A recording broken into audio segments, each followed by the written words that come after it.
Hi, I'm Damien, and welcome to 1833.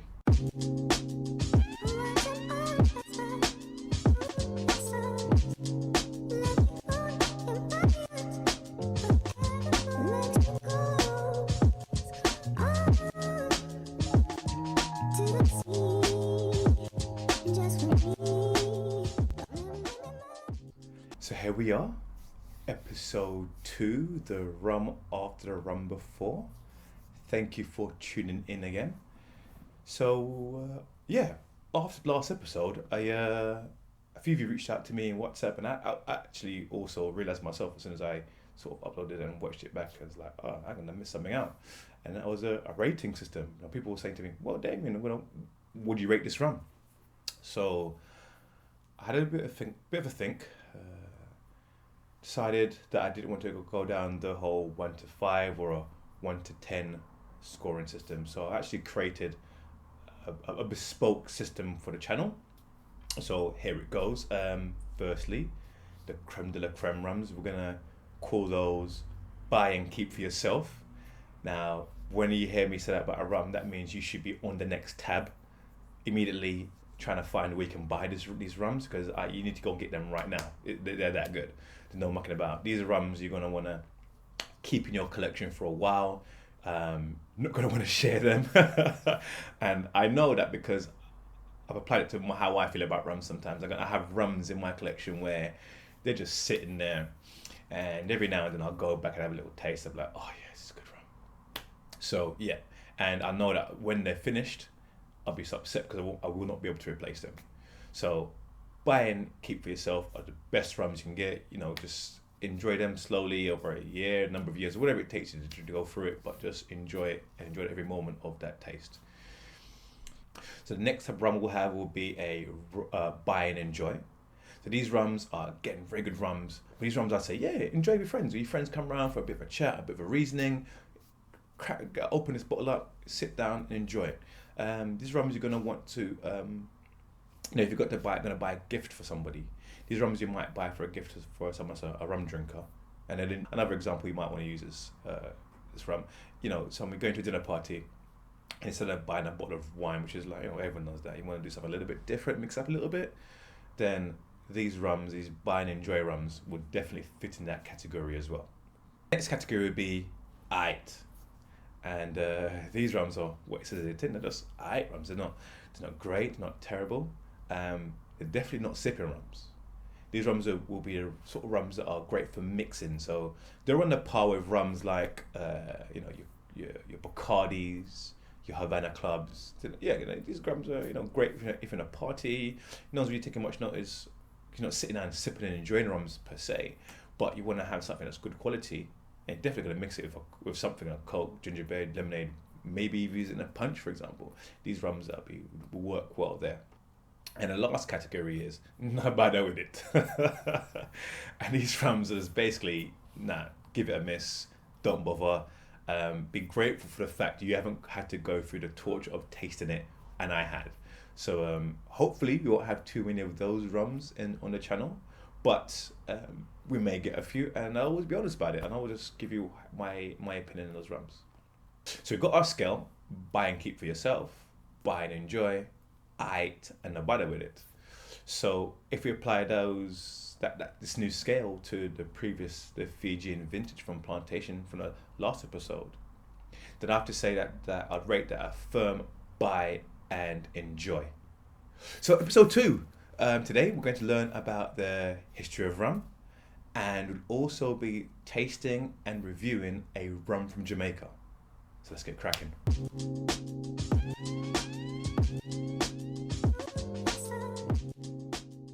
So the history of rum. Now this has turned out to be a real rabbit hole. When I decided this topic, I thought it'd just be covering rum in the Caribbean.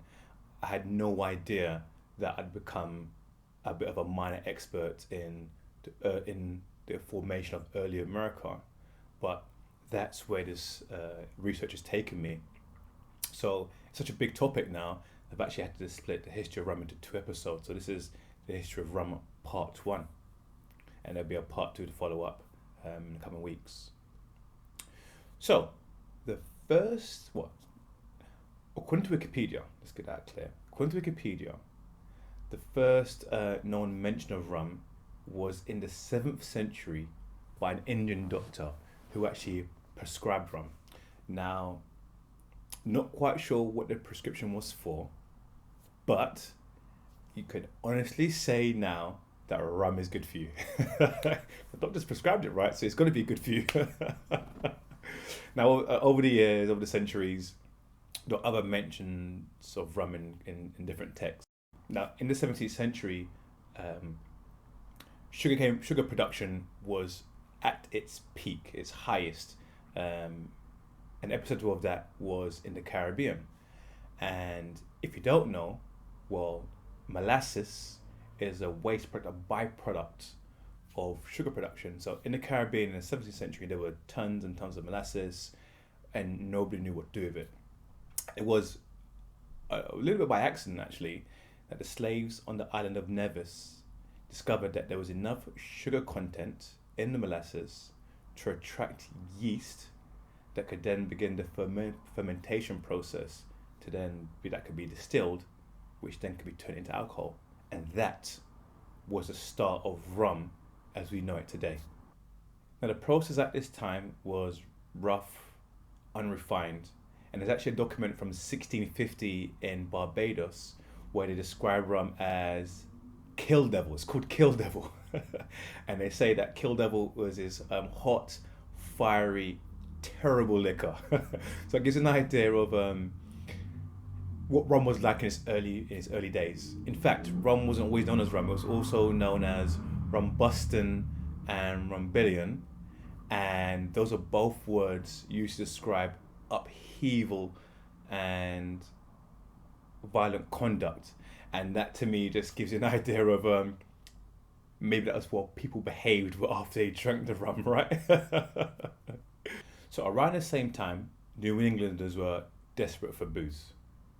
They were unable to grow grapes because of the climate, and it was getting ridiculously expensive to continue to import wines and brandies from France. The fact that rum was being produced in the Caribbean around the corner was just perfect for them. And so in the early days, they would import rums from the Caribbean, but it wasn't long before they started bringing the molasses over. And the first distillery, for the first rum distillery, was actually in Staten Island, and it wasn't long before there were over 100 distilleries in the New England region of America. In fact, it's noted that around 1775, they say the average American, so not alcoholic, just that average man, woman, not child at hope, but average man or woman in America was consuming 3.5 gallons of rum each year. Now, when I've read that, I was like, well, it's a gallon. What does that mean to me? So I did the conversion, what have you. That's over 13 liters of rum a year. So let me repeat that. The average American was consuming over 13 liters of rum in a year. Now, I like rum. I don't drink anywhere now much rum in a year. Rum in America was big.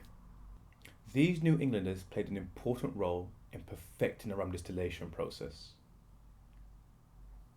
They were so good at making rum that at one point, rum exports made up 80% of all New England exports. And in fact, rum was actually produced in New England for over 300 years. They were able to refine the process so much that they created a stronger variant which became a slave currency. Slaves were traded in Africa and the Caribbean for rum. In fact, rum production and this particular variant of rum that the New Englanders created was so valuable. It also became a currency in Europe alongside gold. This was a vicious cycle. The more slavers, Europeans, sailors, pirates demanded rum, the more molasses were needed to create these rums, which means more slaves were needed to cultivate sugarcane. So things start to get really interesting after the 7 Years' War. Now, we won't go into that. We'll leave that for part 2 of the history of rum. Right now, we're going to review our rum for the day. But before we do, if you're enjoying the video so far, please do click the like button and also click the subscribe button. And if you have tasted any of the rums and want to share your opinions, or you have any suggestions or rums you want me to try, please do leave a comment below. So today's rum, Hampden's Estate Rum.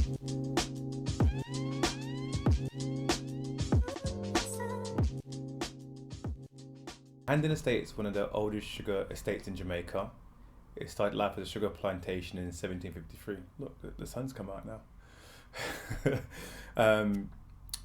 During World War One, the Hampden Wharf was created, and that was to aid with the import and export of sugar and rum during the wartime.